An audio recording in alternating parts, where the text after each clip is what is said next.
তাকে মেয়ে বলা হয়। শিশির ভেজা পাতার মতো নরম আর নীরব, হৃদয় পিঞ্জরে বন্দি পাখি, যার ডানায় সমাজ আঁকে নিয়মের কাঁটা।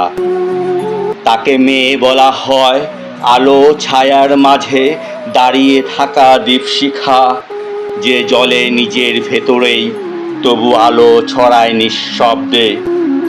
তাকে মেয়ে বলা হয় বৃষ্টির মতো নেমে আসে নিস্তব্ধ অভিমানে, ভাঙা ঘড়ির কাঁটার মতো সময় চলে, সে পড়ে থাকে সীমানায়।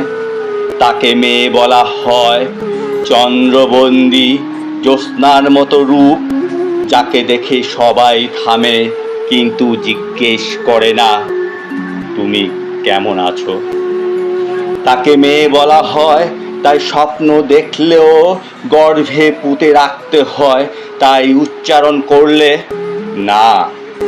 সমাজ বলে একা থাকবে তো, তবে জানো এই মেয়ে একদিন ভাঙবে খাঁচা, হয়ে উঠবে দাবানলের ধ্বনি, নতুন ইতিহাসের প্রথম শব্দ, যার নাম হবে আমি মানুষ।